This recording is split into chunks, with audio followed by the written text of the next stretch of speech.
Bom, a reunião já está gravando, acho que a gente até pode iniciar, então, o nosso sábado letivo com esse tema aí para os nossos adolescentes que estão começando agora, né, educação financeira, aprender um pouquinho sobre essa questão, né, e o nosso convidado aí é o Rodrigo. Acho que o Jorge vai fazer as apresentações, né, Jorge, para a gente começar, então, o nosso sábado letivo.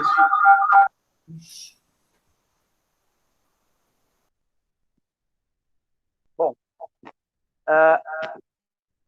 então o nosso palestrante hoje, para o nosso sábado, é o Rodrigo Francisco Porto. Ele vai falar um pouquinho para nós aí, então, sobre as questões financeiras aí para o nosso futuro, né? Então, esse nosso sábado aí, então, esperamos que seja bastante proveitoso para todos, tá? E eu passo aí, então, a palavra para o nosso amigo Rodrigo, tá? Então, Rodrigo, é com você. Beleza, bora lá, vamos começar o tema então. Pessoal, bom dia a todos. Né, a Jorge, essa semana a gente esteve conversando, aí ele veio e me trouxe a proposta, né, desse tema, esse tema bacana, em que todos nós, de alguma forma, somos afetados no nosso dia a dia. Antes de mais nada, vou começar me apresentando. Me chamo Rodrigo Francisco Porto, a maioria me chama por Rodrigo Porto, né? Eu vi que eu acho que eu devo ter alguns parentes aqui com o mesmo sobrenome, né? Acho que eu devo ter aí e não sei, assim. Mas atualmente eu sou formado em logística e sou graduando em ciências contábeis pela USF aqui de Bragança, né? E dentro da área de logística a gente conhece também toda essa questão de parte de custo, né? A questão da vida financeira do setor logístico, e agora eu decidi me aprofundar um pouco mais, entender sobre a saúde financeira de um contexto global, assim, né, das nossas vidas.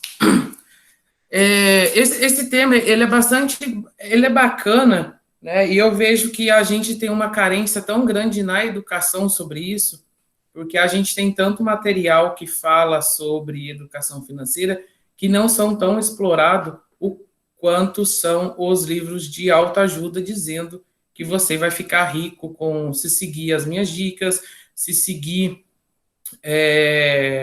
tal teoria que fique milionário da noite para o dia, né? E eu não vim aqui falar disso, gente. Eu não vim aqui tornar ninguém milionário do sábado para o domingo, tá? A gente vai entender que a educação financeira está muito mais além do que essas teorias que se criam para a gente ir se encontrando dentro de um mercado. E antes de eu começar a introduzir o assunto, né, que a gente vai abordar uma linha aqui dentro da educação financeira, a principal, para a gente começar a iniciar a entender o que é esse projeto. Né? É o que é um planejamento, é algo que a gente mira o futuro. Né? A gente está hoje, a gente precisa entender como nós chegamos na situação atual e como que a gente precisa sair dela. Né? E sair dela não é uma receita de bolo, todo mundo segue a mesma linha e vamos entender o porquê depois. Eu vou compartilhar aqui um vídeo com vocês do YouTube. Se tiver ruim, peço que alguém abra o áudio e comente, porque eu não vou ver o chat.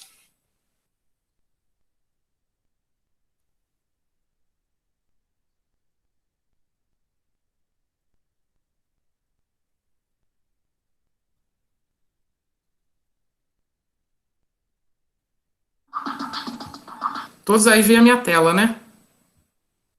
Alguém pode responder para mim? Sim. Sim, Jorge. Sim. Beleza, então vamos lá. Tudo está interligado no nosso planeta.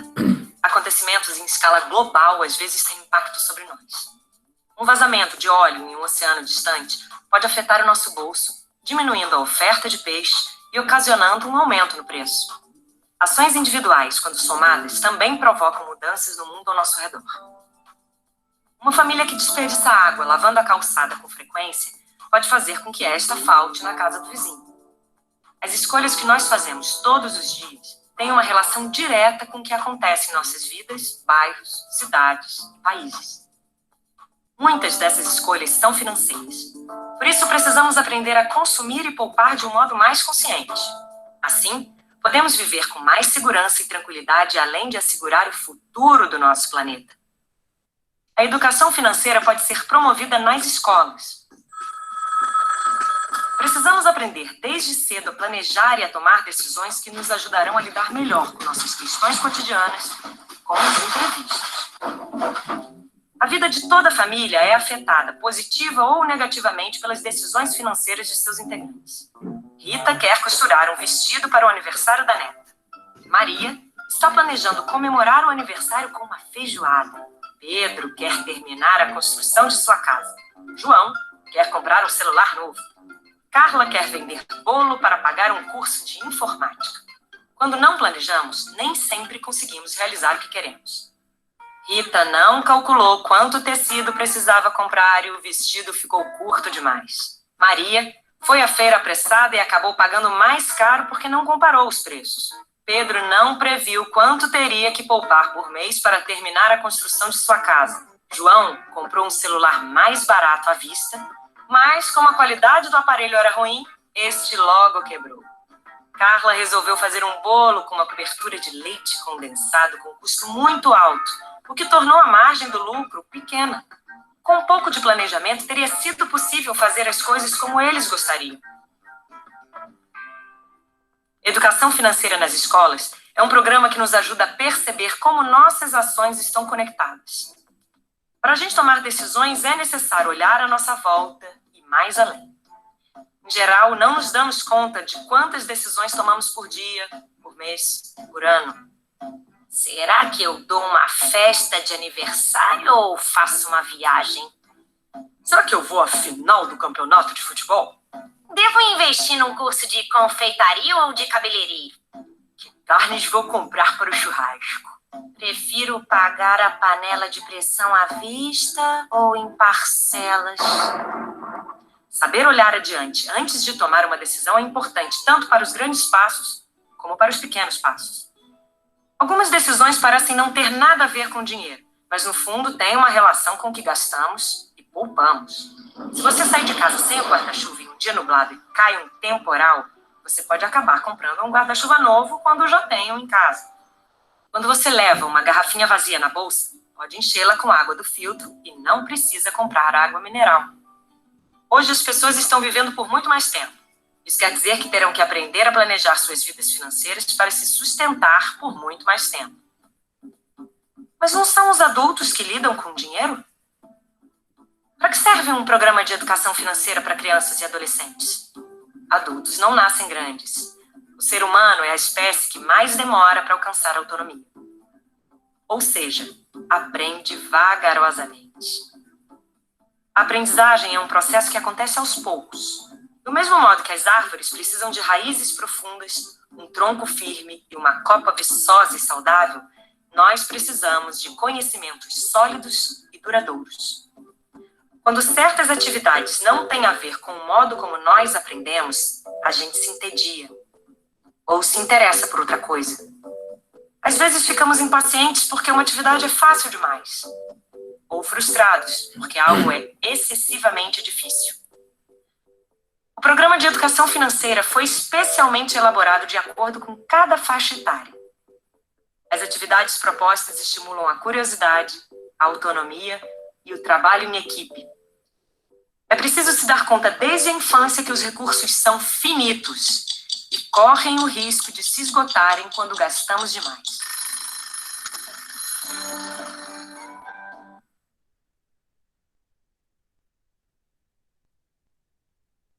Então, pessoal, ó, a gente pode ver dentro desse pequeno contexto introdutório do nosso assunto que educação financeira ela se aprende aos poucos. Por que ela se aprende aos poucos?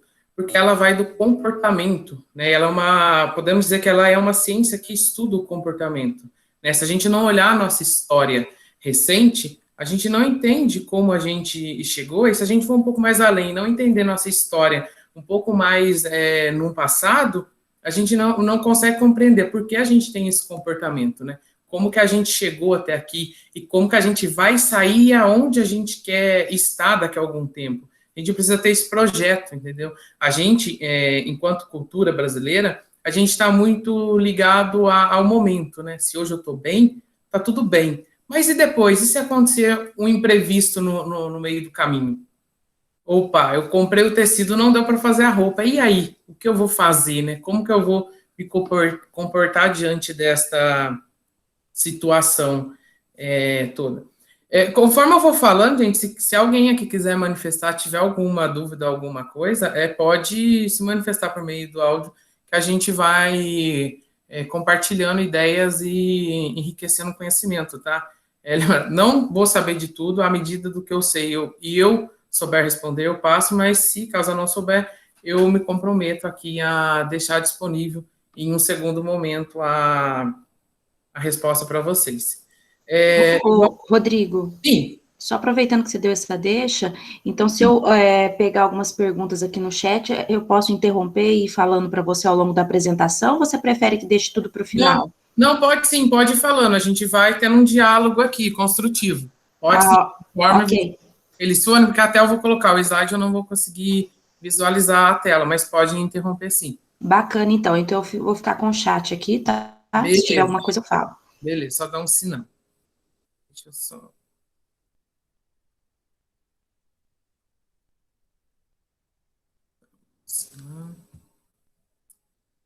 Todos veem meu slide, né? Sim. Tá, beleza. Então, né, pelo vídeo a gente entendeu, né, que bicho que é a educação financeira, né?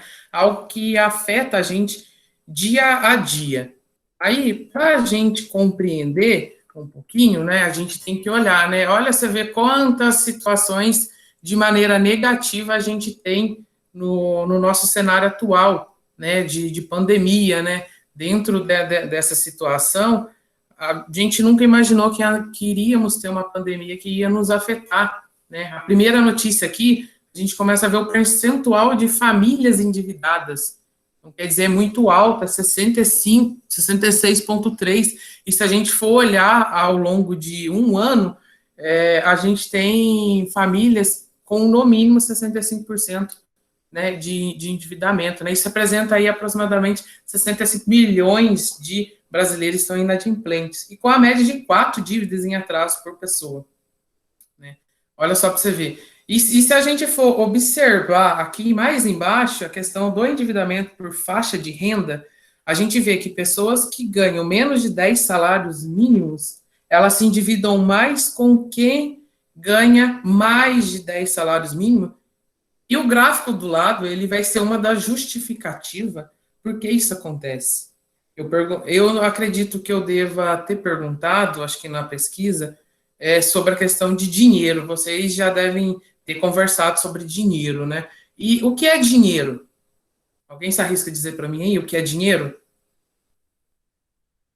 Pode se manifestar, gente, não precisa ter medo se está errado, não. Aqui a gente vai construindo o nosso conhecimento, errando também que se aprende.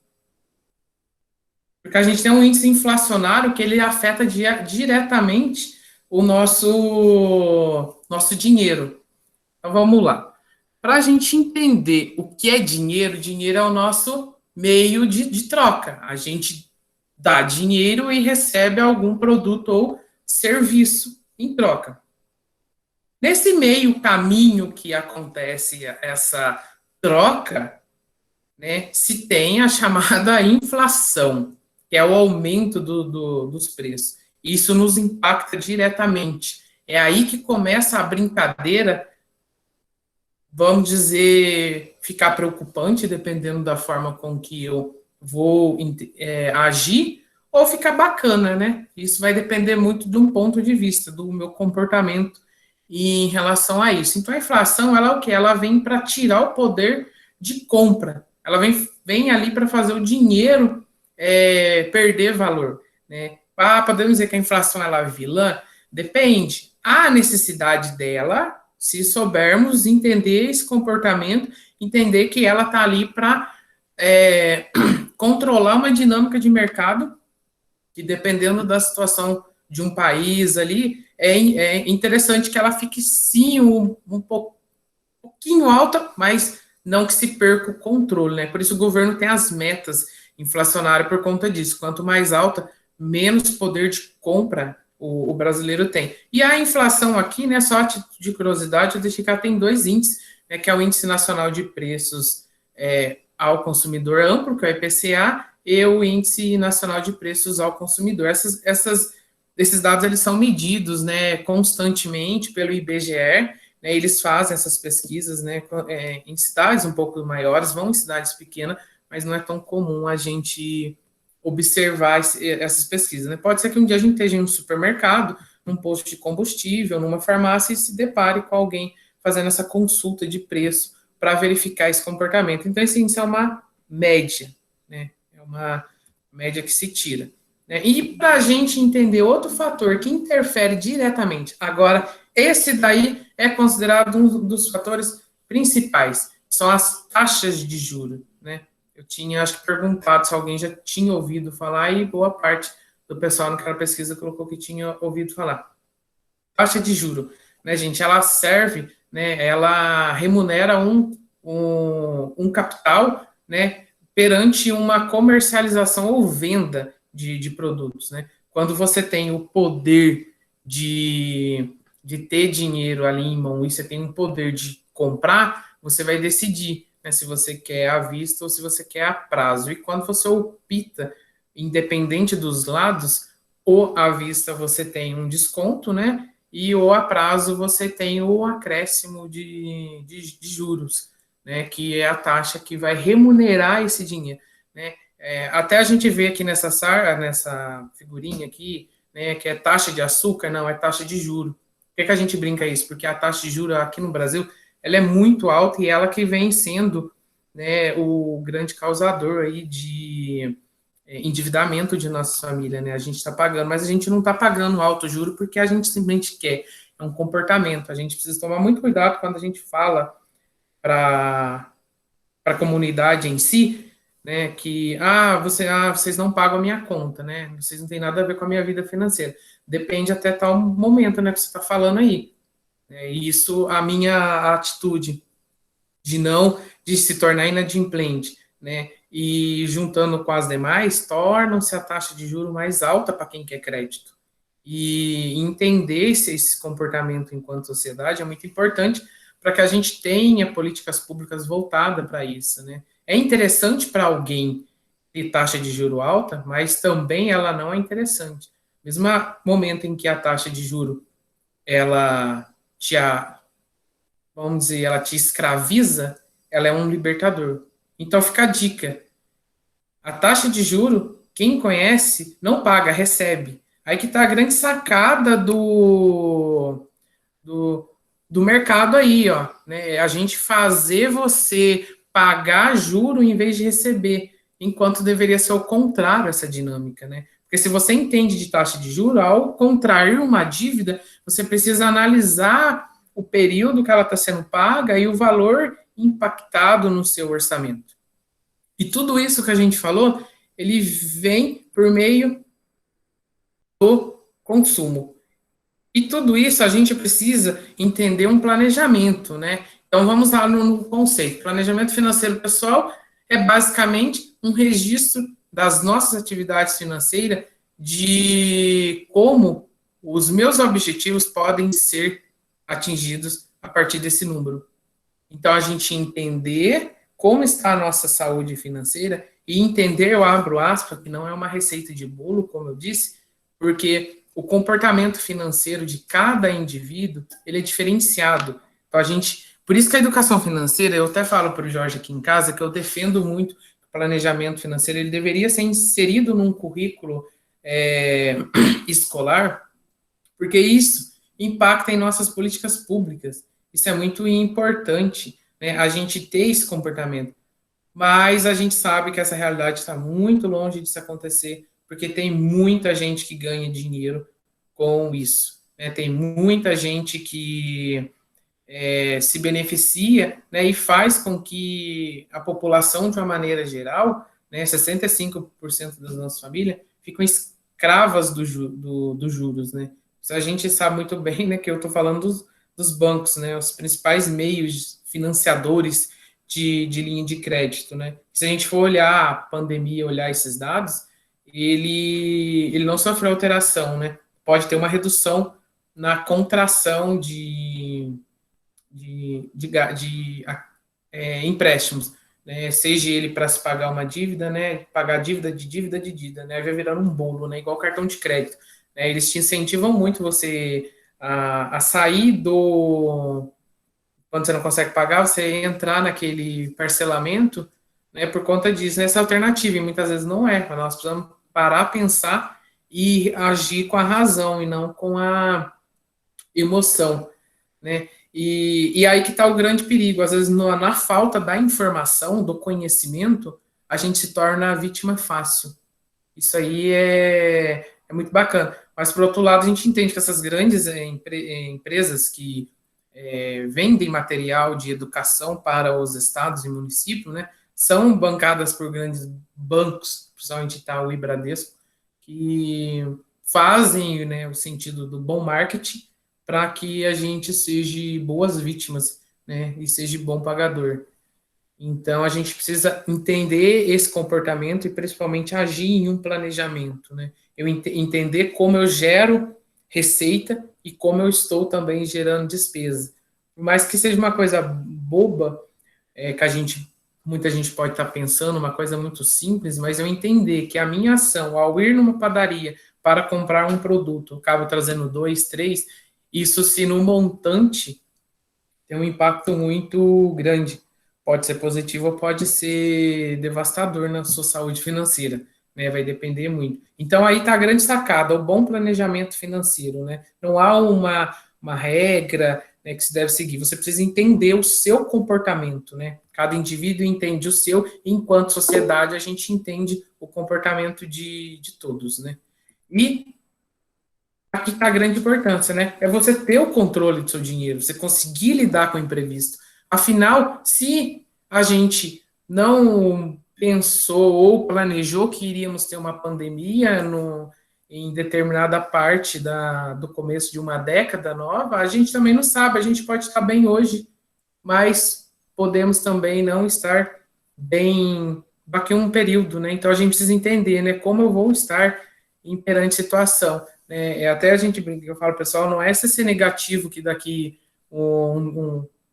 2, 3 meses, né, eu vou ter uma doença ou vou ter alguma coisa. Não, esse risco ele existe, né? Então a gente precisa considerar isso. Por mais que não seja algo tão sério, mas ele vai existir, né? E aqui eu coloquei um exemplo muito, que principalmente eu e o Jorge estamos inseridos com muitos jovens, adolescentes, né? Pessoas no meio acadêmico, que tem aquela vontade de morar sozinho, né, de se tornar independente, né.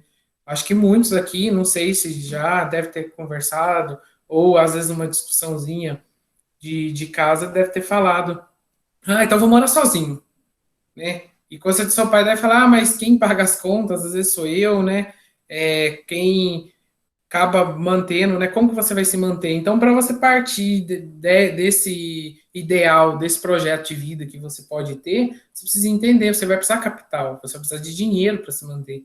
E o que você tem hoje, dá para arcar com as contas? Ou não? Será que eu vou precisar melhorar, né? Às vezes é necessário se fazer um investimento para que no futuro eu tenha essa ideia, esse projeto consolidado, né? E a gente vai...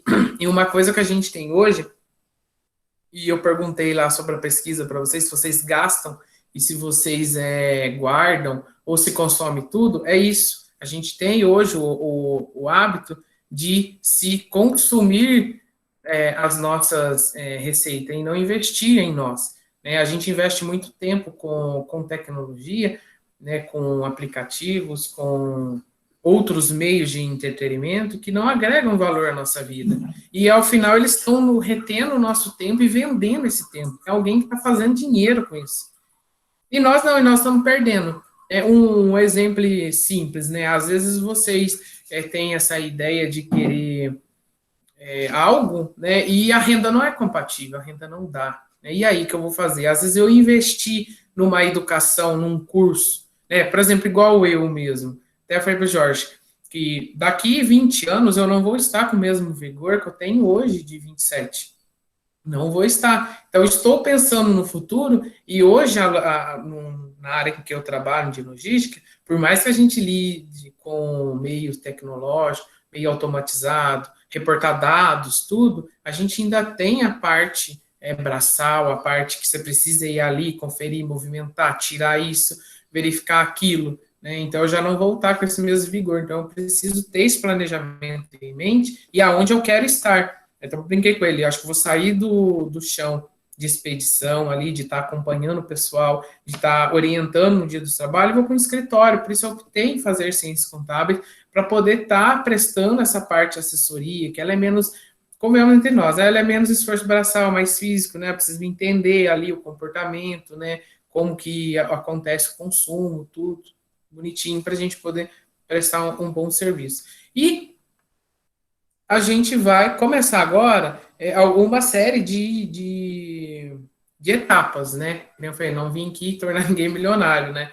Para a gente criar um bom planejamento financeiro pessoal, né? Então, entender essa situação, aonde eu estou e para onde eu quero chegar, é a peça fundamental, né? Então, primeira delas é organizar as nossas contas mensais e colocar as despesas em uma planilha. Se não tem computador, se não tem celular que tem esses recursos facilitado, pode ser num caderno. Aqui em casa, por mais que a gente lide com o computador, com planilha, a gente ainda tem, o Jorge principalmente, o velho hábito de usar o caderno, anotar. Eu fui lá e, por mais que seja bobo, eu fui lá, gastei 10 centavos, eu fiz uma doação para alguém na rua, eu fui ao supermercado, abasteci o carro, fui 15 vezes, né? Infelizmente, ou você concentra essas 15 vezes em uma única fonte, ou você registra as 15 para você entender isso, né? Que começar a anotar todos os seus gastos fixos ao longo de um determinado período, né? Você vai entender, né? E aqui a gente vai entender, vamos trabalhar com duas coisas aqui, né? Você precisa entender o que é seu ganho físico, fixo, e seu ganho extra, né? Que ele é oscilante nisso. O ganho fixo é o seu salário em si, e o ganho extra é o salário, outro serviço que vocês fazem, hora extra, essas coisas. Aqui acredito que uma parte deva trabalhar, ou se não, acaba tendo uma mesada ali por mês, alguma coisa assim do tipo, uma fonte de renda. Então ele é fixo, porque ele não altera aquele valor, ele vai ser permanente enquanto você estiver executando. Ele vai sofrer alteração com reajustes, seja de salário, de algum pagamento que já é programado em um determinado período, né? Então, o ideal, né, seria registrar mesmo essas previsões de um ano, né, dividido mês a mês, e você coloca em planilhas, né? O que você ganha líquido, porque muitas vezes a empresa te paga R$1.000, mas no final você recebe 900, por exemplo. Então, você sabe que o seu valor os 900 você tem para gastar, não é porque você recebe um salário de 1.000 que, teoricamente, vai vir os 1.000, porque tem os abatimentos de tributo, né? E, em seguida, você planeja os seus gastos fixos ao longo desse mesmo período, com plano de celular, internet, né, que não variam, sem aviso prévio, aluguel, prestação de carro e de casa. Então, tudo aquilo que é fixo é aquilo que vem constantemente, né? A gente pode ter em contas, principalmente, aquelas que vão sofrer uma alteração, mas ela não deixa de vir, que é a conta de água e energia. Acredito que a internet é muito difícil, mas a água e energia elétrica, ela sofre uma oscilação, mas se registra esse valor e depois de um período você tira uma média, né, para você entender como que vai ser esse comportamento, né? E com esses dados registrados, você vai ver mais claramente qual que é a sua situação financeira, a partir delas que é possível fazer para o dinheiro render mais ou no futuro, né? E essa questão de rendimento, a gente não vai falar, porque senão é um assunto muito extenso também, e por isso que a educação financeira, ela se torna importante para a gente trabalhar vários pontos dentro de uma sala de aula. Eu não conheço muito bem o currículo escolar de vocês, dentro de matemática, se periodicamente há um número X de aula destinado para isso, né? Fora o conteúdo básico e tradicional que a gente precisa aprender, a gente tem essa orientação em sala de aula com vocês, mas fica aqui a dica, né, de enquanto vocês, integrantes, né, do meio escolar, cobrar isso, né, das nossas escolas, das nossas autoridades, né? Isso é importante, isso gera um impacto muito grande na nossa sociedade quando mal gerido, né? E, infelizmente, a gente está sendo mal gerido nessa parte financeira, porque quando a gente acaba se tornando algum administrador, a gente acaba não tendo a mesma visão, né? Ou até muitas vezes nem tem perspectiva de se tornar um gestor por conta disso, porque acho que o assunto é muito complexo, é muito amplo, e não é se você pegar gosto, né? Ele não pode ficar muito engessado também, né? Tem que se tornar dinâmico para a aprendizagem. E a nossa segunda etapa é a gente fazer ajuste, gente. A gente necessita de fazer ajuste na nossa rotina de acordo com as informações. Então, após a gente realizar a etapa anterior, a gente fazer a anotação, registrar tudo que a gente consumiu em um determinado período, será necessário adequar os gastos à sua rotina. Aqui fica uma boa dica para a gente controlar, né, essa etapa do planejamento, que a gente fazer realmente os lançamentos por tipos de gasto, né? Padaria com alimentação, dentro de padaria talvez você lance supermercado, dentro de alimentação, corrigindo aqui, vocês lancem supermercado, padaria, lanchonete, né? E nisso a gente consegue entender, né, como que a gente vem consumindo ali a nossa receita e a gente vai conseguir controlar isso de maneira mais fácil, né? Aqui a gente tem até hoje em dia que facilita muito, né? E é uma maneira mais segura de se tornar o pagamento mais viável, né? E dependendo se você não arcar com isso, ferrar com a tua vida realmente, é o cartão de crédito de todo lugar que você vai, facilitar agora que você nem precisa mais de senha, né? Só se aproxima o cartão ali, opa, de um estralo já foi, né? Você nem respirou, fechou o olho, já pagou, saiu da sua conta, ou aumentou a sua despesa aí para você poder pagar depois de um certo período, né?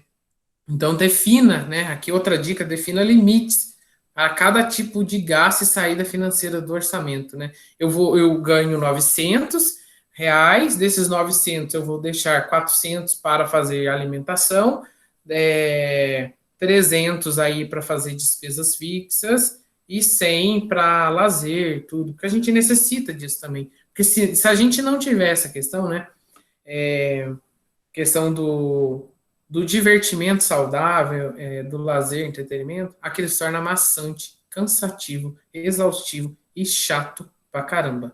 Né? Não quero mais fazer, não quero mais anotar, porque eu vou ficar controlando. Eu não estou tendo tempo nem para eu ir num parque, tomar um sorvete, ver um filme no cinema, passear no shopping, levar o meu cachorro para ir ali no parque, né? Porque eu estou tendo tanta coisa para fazer que eu não tiro. Então as coisas começam a ficar chatas por aí, né? Quando eu não separo cada coisa, eu coloco cada situação no seu devido lugar. Né? E além disso, né, a gente separa uma porcentagem do seu salário demais para, que não acabei de falar, para o lazer, se possível, não deixe uma quantia já fixa para isso mesmo. E terceiro, né, procure aprender mais sobre educação financeira, né? Aqui é um dado bastante interessante, uma pesquisa feita em 2019 pela Confederação Nacional de Dirigentes Logistas, o SPC, né, o SPC Brasil e o Banco Central revela que 36% dos brasileiros não realizam controle do seu orçamento. Né, e isso vem se demonstrar lá no endividamento familiar. Né, a gente parte para o pessoal, 65 milhões de pessoas, né, que não realizam o seu controle financeiro, né, que está principal sacada, principal expertise está aí, né, você é o grande diferencial. E além disso, 44% dos entrevistados estão ou estiveram com o nome sujo nos últimos 12 meses, né? A gente entender esses 44% dos entrevistados que estão com o nome sujo, eles não estão com o nome sujo porque talvez eles quiseram. Uma parte pode até ser que quis, né, agir de má fé, mas são consequências de um mau planejamento financeiro, né, que lhes é oferecido e falta do conhecimento, principalmente, né? Porque quando você está numa situação de endividamento e você recorre ao banco, o banco, muitas vezes, ele vai agir da maneira em que é rentável para ele. Talvez viável para você pagar a conta. É isso que ele quer. Eu vou fazer uma mesa de negociação aqui, mas que eu ganhe dinheiro, né? Então, muitas vezes, a gente tem que tomar cuidado, né, nessa questão quando a gente não se informa antes de negociar. Até compartilhando aqui com vocês, essa semana mesmo, normalmente às terças-feiras eu tenho aula de matemática financeira com o professor Ricardo. Aí ele até estava compartilhando com a gente que ele se tornou, ele é orientador hoje financeiro de muitas empresas que procuram, que estão endividadas, e não se assuste, né, nesse período de pandemia, muitas empresas estão fechando ou estão se endividando de uma maneira exorbitante, nunca visto na nossa história. E ele falando, né, que o banco foi lá, procurou a empresa, né, querendo cobrar uma dívida de cheque especial de 19 mil reais, e eles foram, a empresa contratou ele para fazer essa orientação, e nesse percurso, né, o banco ofereceu uma proposta em que a empresa pagasse um número X de parcela no valor de 300 reais, né, durante um período. E 300 reais para uma empresa, muitas vezes, pode parecer que não é nada, né? Então, 300 reais, uma empresa que fatura um número X de reais, muito bom, né? Pode não parecer, mas ele analisando a proposta do banco, ele verificou que nesse período, né, o banco estaria cobrando o valor da dívida de 19 mil, partiria para o seu encerramento com 69 mil reais pago. Olha só, você vê o quanto o banco não ganhou em cima de meramente 300 reais parcela, né? Então, a gente tem que tomar muito cuidado com isso. E depois eles lançaram uma contraproposta que se fosse pagar o valor da dívida bruta, né? E que era 12 mil reais, né? 19 porque foi acrescido de taxa de juro, tá, pessoal? Então, eles deviam um pouco mais de 12 mil reais. Aí, quando se chegou na questão dos juros, atingiu 19 mil, o banco foi lá, acionou para o pagamento da dívida. Aí o banco não quis aceitar no primeiro momento, no segundo momento eles bateram o martelo e aceitaram. Por causa disso, é mais fácil ele receber esse valor gasto do que ele ficar na dúvida, na incerteza. Ele correu o risco de não receber nenhum centavo, né? E hoje os bancos estão precisando muito de dinheiro, porque até a poupança, né, que a gente está acostumado a colocar dinheiro, né, e depois no finalzinho eu quero perguntar uma coisa para vocês sobre poupança, né? Então, não vou entrar nesse assunto agora, mas para frente um pouquinho. Eles estão precisando muito de dinheiro. Então, pesquisar sobre finanças, se atualizar sobre as melhores práticas para organizar o orçamento e poupar dinheiro faz a diferença, gente. Por mais que às vezes vocês tenham um tempo, né? Hoje essa educação remota, ela nos proporciona uma facilidade em tempo, né? Eu sei que muitos não têm acesso à internet, essas coisas, mas buscar às vezes no jornal, né, em fontes confiáveis, esse tipo de conhecimento, de informação, né? Que pode ser bobo, né, mas que afeta a nossa vida de uma maneira incalculável muitas vezes. E o quarto é a gente cuidar do nosso dinheiro, né? Além de guardar uma quantia periódica para essa questão, a gente é importante a gente ter uma quantia guardada, né? Para evitar que o valor seja comido por taxas ou tarifas abusivas ou que perca valor por causa da inflação. Então, isso é muito importante. Às vezes a gente pode ter um imprevisto, né, que vai comprometer o pagamento, talvez, de um cartão de crédito, que se eu não tiver esse dinheiro, com certeza as taxas elas vão consumir um capital que talvez eu nem tenha. Eu tenho um plano de ainda receber por meio de salário ou outra fonte de renda. Então, por isso, uma das recomendações é checar as cobranças do seu banco para movimentações e transações financeiras, né, e ali as transferências, né, que são as movimentações, transações, e as transferências, e também conferir qual o rendimento de sua conta, né. Então, a partir do momento que você entende o seu orçamento, começa a aplicar ele, é necessário também entender aonde você quer investir o seu dinheiro. E não há investimento, gente, né? A gente parte... Aqui tá o episódio que a gente começa praticamente da estaca zero ali, bem no início mesmo, entender esse comportamento, né? Para depois a gente falar de investimento. Não adianta eu vim aqui falar para vocês de investimento, né? De que você deve investir em tal fundo, ou bolsa de valores, ou CDB, CDI, que é rentável, mas se você não tem dinheiro para investir. Se o seu orçamento, como eu citei, de gastar 400, 300, está todo comprometido. Então, não tem uma lógica. Você entender isso, se começar a sair desse processo, começa a abrir-se o caminho do investimento, né? Então, a gente precisa entender disso. E quando eu perguntei aqui para as pessoas se elas sabiam o que é a poupança, praticamente todo mundo sabia. Alguém gostaria de se manifestar para mim o que é poupança? Eu acho que vocês já devem ter listo aqui, mas o que é poupança?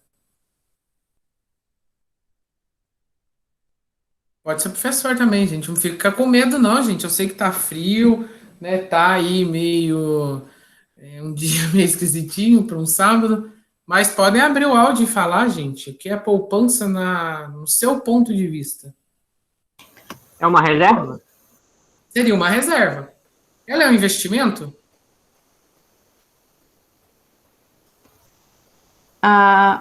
Rodrigo, a Maria Silva colocou no chat que é uma conta pessoal que a gente guarda dinheiro. Na verdade, ela fez uma pergunta, né? É uma conta pessoal que a gente guarda dinheiro. Isso. Então vamos lá entender que muita gente fala quando vai investir que tem uma poupança, né? Poupança é isso, estou poupando recurso. Eu estou fazendo uma reserva ali para algum imprevisto ou para algum sonho, desejo que eu tenho de adquirir um bem ou um serviço no futuro. Ela é considerada, né, a gente, quanto no meio de investimento, ela não é um investimento. A gente vai entender que ela não é um investimento tão rentável. Ela é um título de capitalização popular.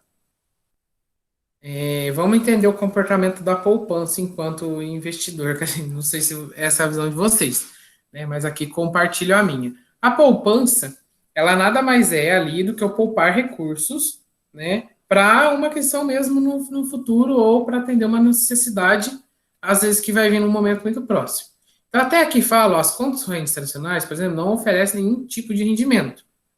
Né? Elas não, isso daí é percebido. Acredito que muitos aqui devem receber seu salário, e muitas vezes, quando você tem uma conta salário, né, o banco te força a ir para uma conta corrente. Por quê? Porque na conta salário, ele vai te limitar, vai pegar o seu mundo, vai ser assim, e vou te limitar a fazer as coisas. Porém, na conta corrente, eu abro um leque de possibilidades e até te dou um cheque especial, te dou um limite ali para você gastar. Por que eles fazem isso? Porque quando você está numa conta salário, o banco não pode ir lá e mexer no seu dinheiro. Mas também você não vai ter crédito, só vai ter o seu salário para mexer. E quando você foi lá e mexeu e abriu na conta corrente, você pegou o limite do cartão, seu salário caiu, ele pega. E libera o valor que ele tirou em limite para você. E vai forçando você a gastar seu limite. E a poupança, ela tá aí, né, nessa interface, porque o banco, ele usa o seu dinheiro para ganhar dinheiro. Né? Essa é a verdadeira sacada da poupança. Por isso, título de capitalização popular. O que isso vem afetar a nossa vida? Que eu tenho lá R$500, não sei como investir, não tenho conhecimento para onde investir, ou maneira que isso vai investir, vou colocar na poupança. E o banco, ele acaba estimulando em um certo período, e a gente vai ver que quando ele precisa de dinheiro, ele torna a poupança, que é o meio mais rápido dele ter dinheiro, muito público. A gente vai ver propaganda, outdoor, muita coisa de poupança, invista na poupança, faz promoção, sorteia, não sei o que, se você investir na poupança, né? E você vai lá e coloca seu dinheiro. O banco vai lá, pega esse seu dinheiro, pega ele e investe. Um exemplo, eu tenho aqui R$100, coloquei na poupança, o Jorge precisa dos R$100. O banco vai lá, vai emprestar os R$100 que eu coloquei na poupança e ele vai ganhar dinheiro assim no Jorge. Só que como estamos aí numa situação de risco, tudo, Jorge, eu te empresto R$ 100, se você me pagar em taxa de juros, vamos pôr aí 50%, você vai me retornar, então, como pagamento, como garantia desse torno de R$ 150. O banco ganhou R$ 50 em cima disso, né, dessa nossa brincadeira aqui. Aí eu vou lá, eu quero meus R$ 100 de volta, né? Então, para que o banco estimule quem eu guardasse, ele foi lá e vai pagar uma taxinha para mim. Muitas vezes ele vai pagar uma taxa de R$ 10, ele ficou com R$ 40. Isso aqui é apenas uma situação para a gente compreender isso, né? As taxas de juros, elas são um pouco diferentes, né? Mais para vocês entenderem a proporção de ganho e de retorno aí. Então, eu fui lá, retirei o banco, eu vou tirar R$ 110, porém, o banco ganhou R$ 40 em cima de mim. E isso ele vai fazendo em cada pessoa e ele vai montando o capital dele.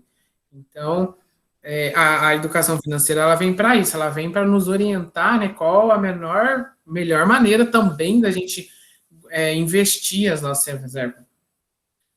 Uma coisa que a gente tem que tomar muito cuidado quando a gente vem aqui para cuidar do nosso dinheiro, falar sobre investimento, falar sobre o dinheiro render, com ganhos muito fácil.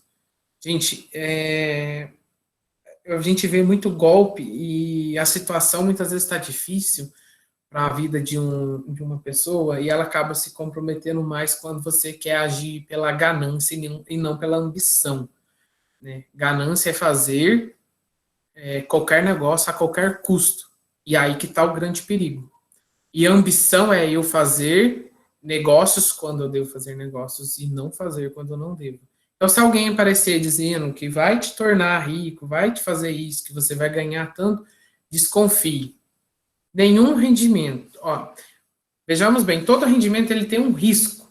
Quando é no mercado financeiro, há as garantias, né, de que você vai ter o seu retorno, talvez positivo ou talvez negativo, por conta disso. Há o risco. E a gente tem que analisar essa questão de risco, entender o comportamento, né, ir lá verificar como que foi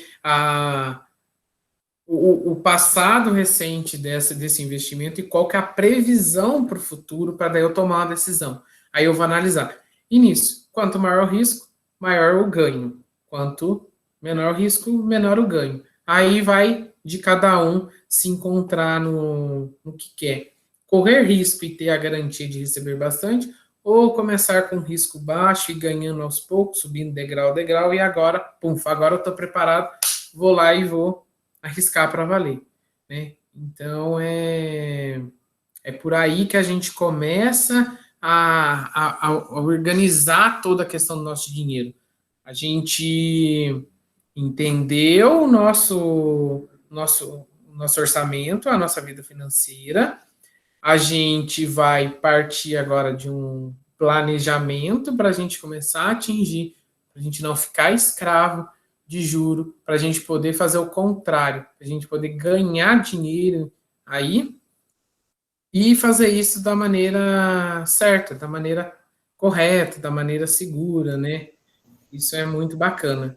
Rodrigo? Oi. Tem duas questões aqui no chat, que é até bom para fechar esse assunto que você está falando sobre poupança e sobre essa questão do planejamento. O Leandro, acho que para fechar, né, ele perguntou assim, se compensa guardar dinheiro na poupança. Acho que seria interessante, né, para poder fechar essa questão que você está falando aí relacionada à poupança, né, até que ponto compensa, ou se você tem um dinheiro aí sobrando, as alternativas que você poderia estar fazendo. E a Ana Rodrigues perguntou também qual que seria a porcentagem ideal do seu salário que você tem que guardar. Se você, contando o seu montante do seu salário, qual que seria o ideal, a porcentagem ideal para eu poder ali reservar, colocar na poupança ou fazer algum investimento? Sim, vamos lá. Primeiramente, o da poupança.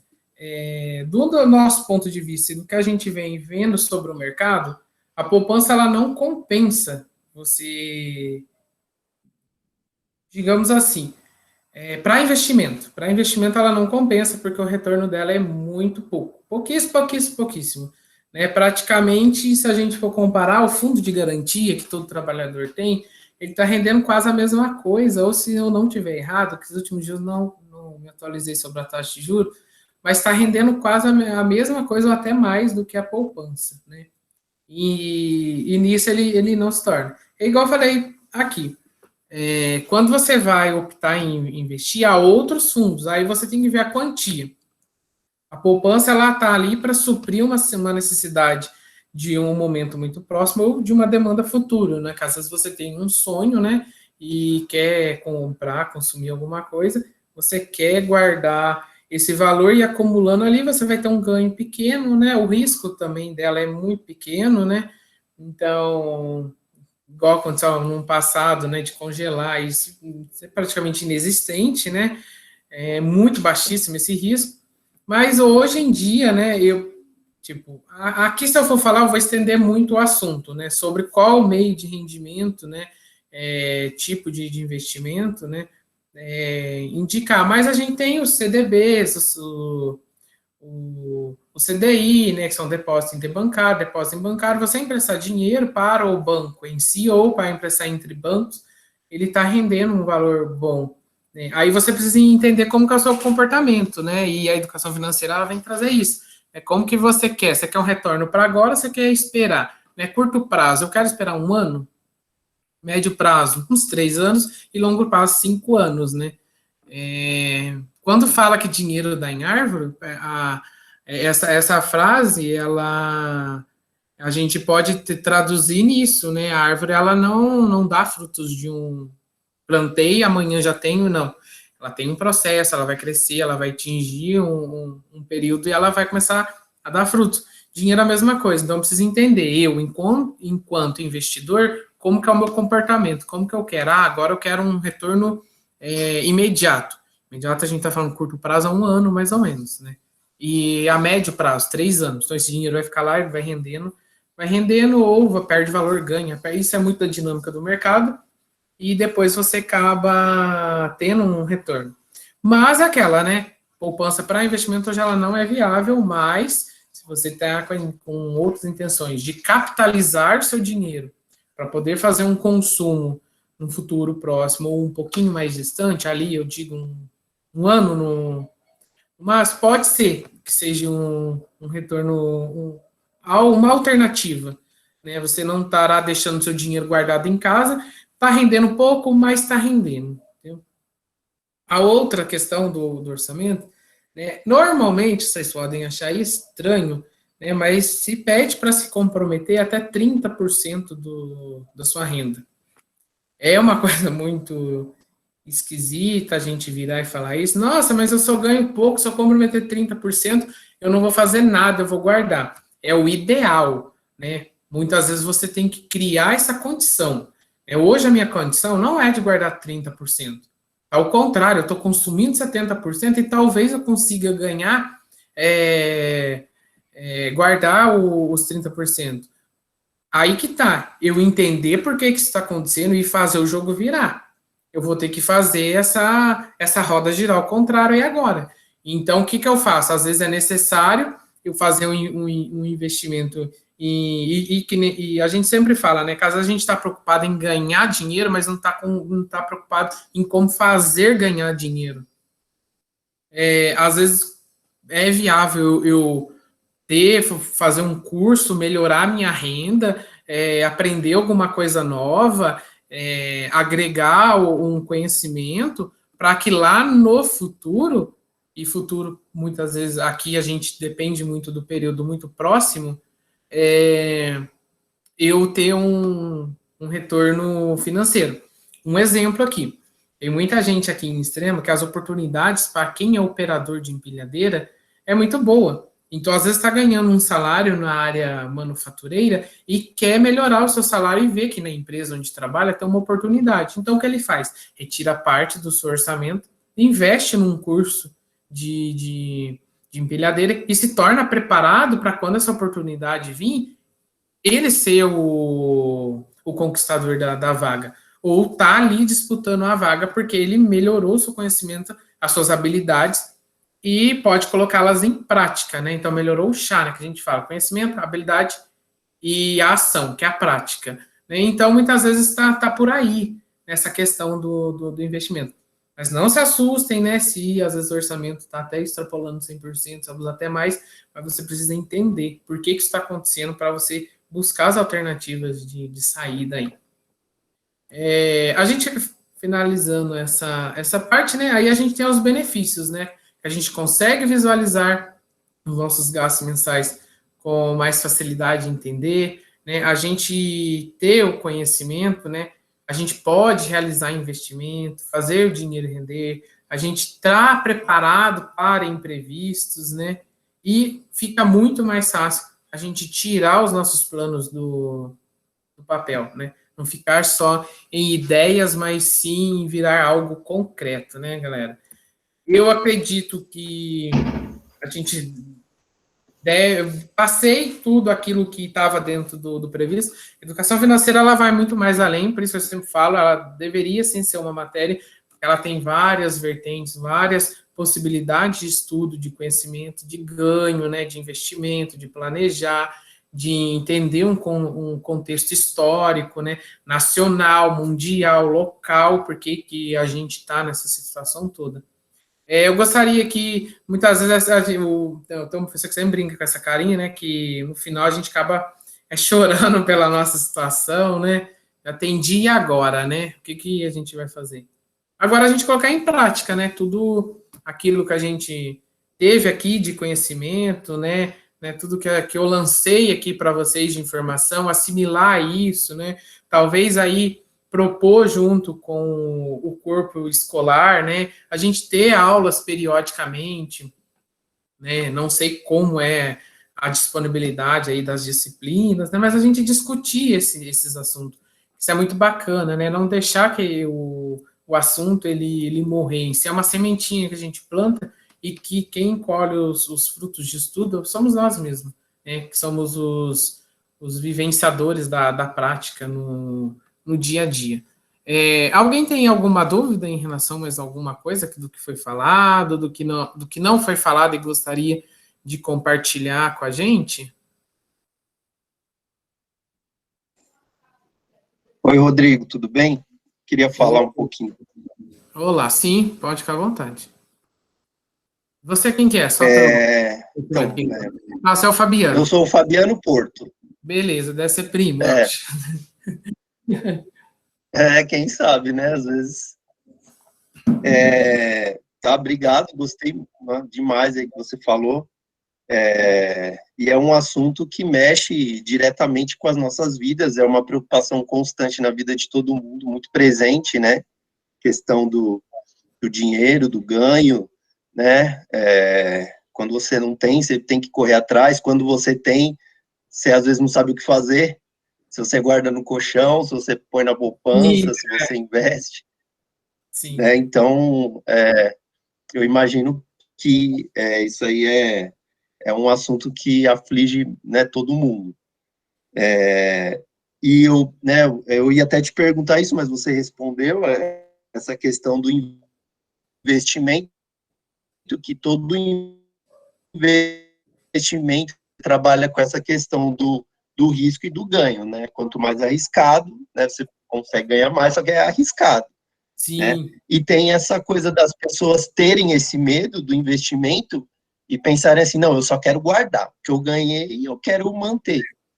E às vezes tem essa questão tem pessoas, né, às vezes não é nenhum valor muito alto, então elas ficam assim, elas pensam assim, pô, coloco na poupança lá no banco ou de repente, sei lá, guardo na minha casa, né? Isso. Até o próprio sistema, ele nos acondiciona muitas vezes a isso, pela falta do conhecimento, né? O medo, ele é quebrado quando você tem conhecimento, você conhece algo. E muitas vezes o medo e eu confiar em alguém, né, sem confiança de mineiro com o pé atrás, tá o grande perigo, né? Porque daí eu vou na lábia de alguém por eu não ter conhecimento, eu acredito que aquela pessoa tem uma boa oratória, um bom poder, né, de diálogo, né, ele acaba me convencendo aí, e às vezes eu estou indo para um caminho errado, em vez de eu, né, estar ali com suporte técnico, com pessoas bem preparadas, né, num local, num ambiente confiável, para eu ter esse conhecimento, né. aí ela se torna vítima fácil, e como diz, né, paralisa ainda mais, né, porque teve uma vivência, uma experiência negativa, aí acaba se paralisando mais ainda, ao invés de criar do medo N possibilidades de ganho, de melhoria. E eu acho importante isso que você falou também, de ter isso na escola, né, como uma possibilidade de ser um conhecimento, né, até com pessoas mais responsáveis, preparadas, porque a gente tem, né, de um tempo para cá, essa coisa na internet, né, a gente vê um monte de coisa, um monte de empresa, de investimento bem apelativa, né, Sim, né, para, de repente, pegar aquele público que acabou de, sei lá, conseguir um dinheirinho ali, né, sobrou, e esse pessoal, ele, né, quer se apropriar disso, sim. E aí usa, né, aquela coisa muito apelativa, né, tem gente que acaba cedendo a isso, depois perde dinheiro, aí quer reclamar e não, né, não entendeu. Então, eu acho que seria muito, muito importante isso, né? Sim, sim, isso aí que você falou é verdade, principalmente agora nesse período em que a gente está numa situação delicada, né, e muito desconfortável, que qualquer cifra que brilha a mais do que as nossas, que a gente tem, já é um chamar de atenção. E aí eu abro um parênteses para a importância da educação financeira, que é isso. Os caras também vão estudar os comportamentos das pessoas, né? O marketing pessoal, né? Eu vou inserir o consumo na pessoa, ou eu vou fazer com que aquele ganho se torne tão maravilhoso, brilhante, de uma forma que é uma situação milagrosa, muitas vezes, e às vezes a gente está caindo numa armadilha. Como um professor falou esse tempo atrás, né, que a gente vive numa selva em que a gente, né, estamos sendo vítimas de caçadores de macaco, né? O macaco, um ser racional, ele está lá, né? Ele, na sua necessidade, a fome, né? E eu vou ofertar algo para ele. Muitas vezes, um exemplo, a banana.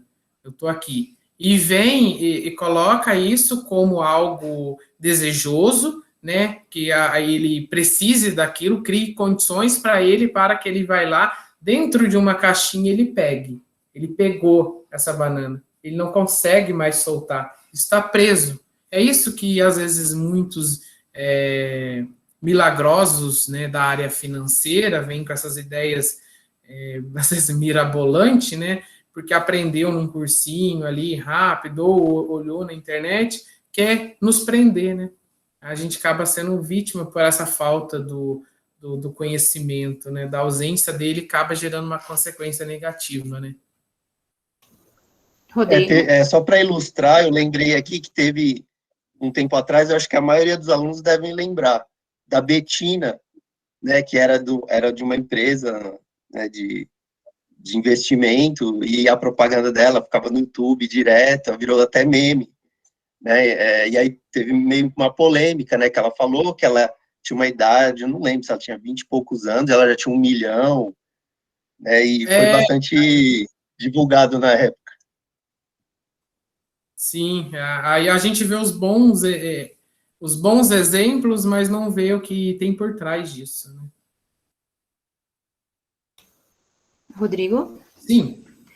Eu também gostaria de fazer uma pergunta, né? Sim, porque até aproveitando o gancho que a aluna falou sobre a poupança, e aí você falou de duas alternativas, né, que usou aí duas siglas, CDB e CDI, que eu acho que não deve ser muito conhecida pelos alunos. Aí eu gostaria, assim, talvez você falar o que significa essa sigla para eles, e essa alternativa aí que você deu para a poupança seria algo que funcionasse como uma poupança, mas que fosse mais rentável, porém o risco é menor. Falasse um pouquinho mais sobre essas duas siglas aí. Esse aí, na verdade, é uma alternativa da poupança. O CDI, ele é o Certificado de Depósito Interbancário, e o CDB, Certificado de Depósito Bancário. O depósito bancário, ele é uma transação que acontece dentro de banco para banco. né? Então, ele busca o equilíbrio financeiro dentro da própria instituição.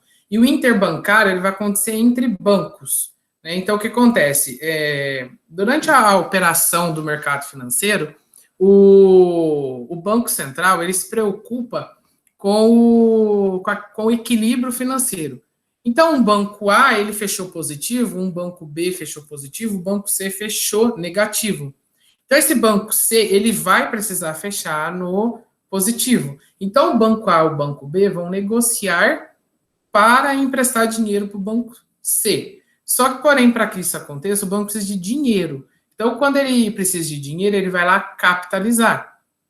Então, aí, o que eles fazem? Eles pegam e te incentivam a ir lá, eu vou te pagar uma taxa maior, né, do que a poupança, para que eu atraia a pessoa a investir nesse título, para que eu possa utilizar isso para fazer esse equilíbrio. Então, é que a gente não está acostumado com isso, mas todo dia, no final do dia, o Banco Central faz esses fechamentos, esses balanços. Então, ele acaba vendo, opa, as instituições estão todas positivas, beleza, então tá ok, a gente tem um equilíbrio de mercado. Quando isso não está ok, aí os bancos eles vão ter que se conversar entre si. Eu vou emprestar o dinheiro para um banco, outro banco está disposto a pagar a taxa, não sua taxa, aí eles vão conversar, né? Aí a rodada de discussão pega fogo, porque ambos têm conhecimento, têm poder, então vão ter que chegar num consenso. Então, o CDI é isso, é Certificado de Depósito Interbancário. Esse dinheiro é utilizado para buscar capitalizar e poder utilizar para esse recurso. O CDB é entre bancos, né? Então, o banco precisa de dinheiro, ele acaba propondo, né, um pagamento de taxa maior. Aqui, de cabeça, ela é um assunto um pouco mais extenso, assim, mas basicamente é isso. Normalmente eles pagam taxas um pouco maiores, mas aí a gente também tem que olhar na questão das tarifas, né? Não é só o pagamento de taxa, né? A gente tem a tarifa, né? Que vai consumir parte desses ganhos. E outra questão para a gente saber se o investimento ele é rentável, né? Se ele tem rentabilidade, a gente pega o nosso ganho e abate a inflação do período. Aí ele tem ganho. Por exemplo, a inflação, se eu não acredito hoje, acho que deve estar em 6 ponto alguma coisa, acho que é a média dos últimos 12 meses. Então, a poupança, vou usar o fundo de garantia que eu consultei recentemente, com um amigo veio me perguntar, o fundo de garantia, né, que é aquele dinheiro que é descontado na sua folha de pagamento e que fique lá para uma reserva, e o banco utiliza aquilo para o setor habitacional, e quando você é desligado, ele vai lá, ele te paga, ele está rendendo 3,99, se eu não me engano. Então, o fundo de garantia está tendo uma perca inflacionária, porque a inflação do período está consumindo os ganhos e eu ainda não estou ganhando. Então, o pouco que eu estou ganhando, eu estou perdendo. Aí você fala, mas é ali questão da inflação. A inflação, então, o que acontece? Os preços aumentaram de uma tal maneira em que aquele rendimento, se eu for retirar ele hoje, ele não, se eu precisar comprar uma coisa, ela está cara do mesmo jeito, né? Eu não ganhei dinheiro, né? Eu vou ter que acabar desembolsando mais dinheiro. Então, hoje no Brasil, a gente vive isso. Algumas áreas de investimento, elas estão tendo perca inflacionária, né? Então, estimula-se a investir? Estimula, mas pela dinâmica do mercado, né? Mas aí acaba se vindo esses outros fundos, né? Que eu acabei citando, tem a Bolsa de Valores, tem... A Bolsa de Valores, aqui, deixando uma dica, é bacana vocês entrarem na B3, que lá tem bastante dicas disso. Deixa eu só ver se eu tenho salvo, que eu lembro que eu acho que eu salvei. Acho que não tem, deixa eu só ver aqui. B3, que a gente sempre utiliza esse site da B3 aqui. Deixa eu só fazer uma. B3, para quem não sabe, é a Bolsa de Investimento do Brasil, sabe? É o Bovespa. Acho que é isso aqui. Aqui, eu só vou compartilhar. Deixa eu só a tela carregar aqui. É mais isso, entendeu? A dinâmica do CDB e do CDI. Sim, aí, no caso, a pessoa que tem o dinheiro no banco faz essa negociação com o próprio gerente. Com o próprio banco, há pessoas de investimento lá, você pode procurar o banco dizendo que você quer investir, ele vai te apresentar tudo. No site do Banco Central também há essas informações, tudo certinho, mais esclarecedor. Isso é um resumo, né? Porque se a gente fosse aprofundar mais um pouco, a gente teria que ter uma aula só de CDB, só de CDI, uma aula só de valores para a gente introduzir todo esse assunto. Porque a dinâmica do mercado ela é muito mais ampla e muito mais a fundo. Com certeza, né, eu acho que essa informação, né, ela passa até a ser nova, né, que os bancos eles negociam entre si no final do dia e todo dia tem um fechamento, né, para buscar mesmo esse equilíbrio, né. Então, quando alguém vira e fala, que a economia está quebrada, que a economia está isso, né, desconfie porque não quer que se cobre algo ali, e às vezes o quebrado não é a economia inteira, é uma parte só do setor, né, que se deve buscar fontes de rendimento, né, para se cobrir isso, né, que está tudo ruim, não é bem por aí, a gente precisa estar não generalizando os termos, mas entendendo o que cada um deles significa. Professora, deixa eu só, a Júlia Santos pergunta se o Pix é uma opção. Pix é uma opção de pagamento, né? Ele não é investimento. O Pix, né? O que é a ideia do Pix, né? A gente gerou-se uma polêmica da moeda, né? Dos R$200, né? Moeda, quando a gente fala papel, a gente não fala a espécie da moeda em prata e outras coisas. Quando a gente se criou o Pix, era porque o governo ia liberar o auxílio emergencial, e isso muitas pessoas que não tinham renda passaram a ter o mínimo de renda, né? Mínimo do mínimo mesmo de renda. Então, isso é movimentar mais dinheiro. E o Banco Central não conseguindo produzir essas cédulas de papel moeda, ele se cria uma alternativa, o Pix. Ele é mais viável porque ele não tem cobrança, né? Normalmente as transações tradicionais têm IOF, tem quando é de banco para banco, praticamente você não tem tarifa, né? A não ser que é um pacote diferenciado. E quando é de interbancos, né? De bancos diferentes, o Pix ele acaba sendo uma alternativa viável ali para o momento, né? Que você não paga a taxa e ele tem outras condições, né? A transação normal você faz durante o horário comercial, de segunda a sexta, das 6 da manhã, eu acredito que até às 18 horas, né? Isso varia também muito de coisa, mas não foge muito dessa realidade. E ele é uma alternativa. Agora eles estão querendo colocar o Pix-saque, né? Que você envia o Pix para uma loja, um estabelecimento de um valor que você quer sacar, ele vai lá e saca, né? Que é o intuito de desafogar as agências, né? O governo está fechando agências bancárias e as poucas que existem estão superlotadas. Então ele distribui o serviço bancário, né? É semelhante do que quando foi criado o Banco do Brasil, veio o Banco Postal pelos Correios, né? Agora está fazendo isso com outros estabelecimentos, né? Para se distribuir dinheiro e não concentrar. E também outras questões, né?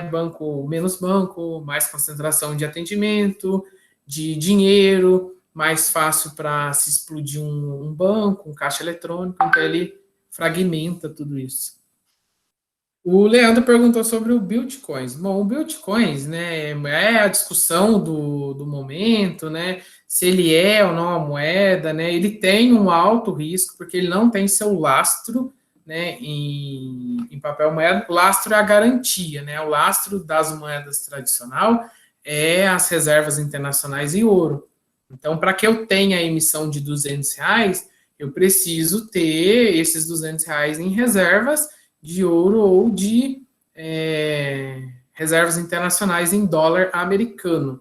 Né? Essa dinâmica do Bitcoins, você bem sabe, eu não aprofundei tanto, né, porque ela é uma questão muito de investimento, e nessa parte de investimento já mais avançado, que é o Bitcoins, como é o comportamento, como eu compro, como eu vendo essas questões, eu não estou muito por dentro desse assunto. Mas, basicamente, é uma moeda que eles cria-se um banco e se oferta e nisso eu vou comprando, oferto reais numa proporção, né? Conforme vai acontecendo a dinâmica, vai se valorizando ou não. Recentemente houve uma valorização por causa lá do investidor, eu agora me fugiu o nome dele, que ele aplicou 1 bilhão, né, na moeda, e ele é assim mesmo, né, gente, ele vai lá, puf, ele causa especulação, porque ele quer ganhar dinheiro, eu vou lá, causei especulação no Bitcoin para ele valorizar, porque eu pus dinheiro lá. É mais ou menos assim, entendeu? Esse assunto, tipo, eu não tenho como aprofundar muito, deixar ele mais superficial por conta disso também. Eu não tenho um conhecimento muito amplo desse tipo de investimento, mas basicamente ele funciona assim. O Gabriel, o Bitcoin não vale a pena porque o investimento em placa de vídeo não é devolvido. Essa parte eu já não entendo, porque ele tem um risco também, né? Além do risco cibernético, que é muito grande, há-se a dúvida, né, em garantia do lastro, né, dessa moeda, né? Ela se baseia em outros lastros. Eu tenho R$ 1.000 e vou comprar em bitcoins, então a garantia do Bitcoin está no lastro do real, do real. Então, tá por aí. Ele não tem uma solidificação própria, igual o real. Uma moeda ele tem ali, eu tenho, sei lá, 1 trilhão de reais, eu tenho o equivalente ali à mesma proporção de ouro e reservas internacionais, em dólar americano.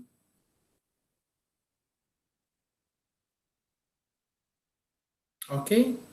Mais alguma dúvida? Eu não sei se a gente está dentro do tempo, se está estourando, como é que está o tempo. Acho que agora não tem. Encerraram-se as perguntas? Encerraram, gente? Jorge, você gostaria de finalizar aí para a gente? Como que a gente pode? Sim, é muito interessante esse tema, né? Porque nós estamos inseridos neste mundo hoje globalizado, né? Falando globalizados, aí os alunos do primeiro ano já até desanimam, né? Falei bastante de globalização, mas é interessante a gente saber um pouco, conhecer um pouco aí sobre a nossa saúde financeira, né? Que é bastante importante aí para que a gente consiga manter os nossos sonhos, os nossos consumos. E eu acho que esse foi um start, né? Que a gente pode às vezes aprofundar ainda mais e conhecer muito mais aí e reservar um pouco aí do nosso dinheiro para as nossas necessidades futuras. Então gostaria de agradecer o Rodrigo pela sua participação aqui hoje. É isso. Jorge, E... deixa eu só fazer uma colocação antes de você finalizar. Desculpa te interromper. Carregou aqui, que a internet às vezes é manivela, tá? O frio também. Eu só vou compartilhar uma tela aqui rapidinho, tá? Prometo ser bastante rápido. Peraí.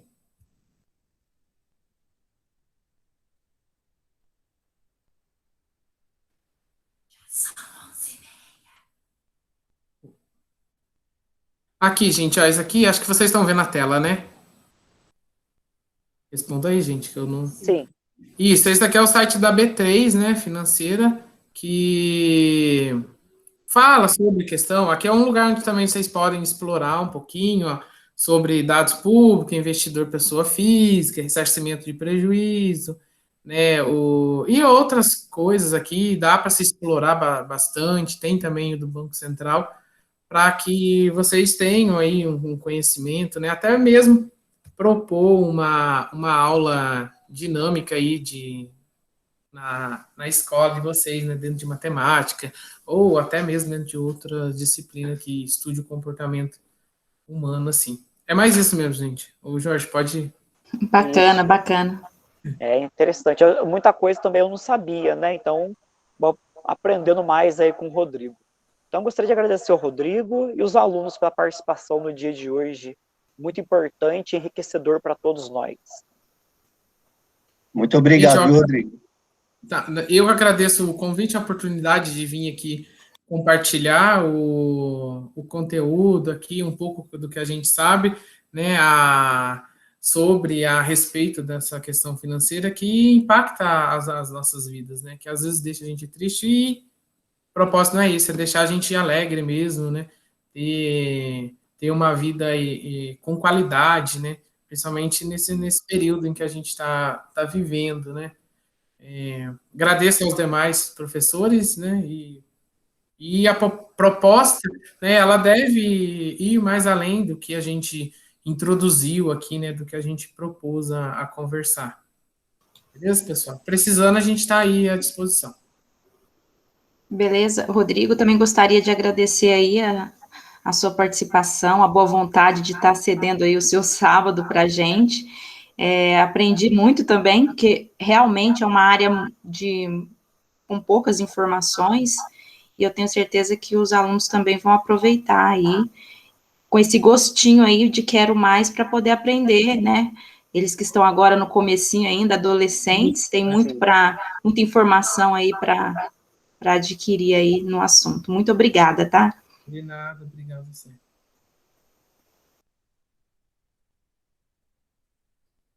Então é isso? Podemos finalizar? Eu vou finalizar a gravação aqui, tá? Então Ok. vamos fechar a gravação.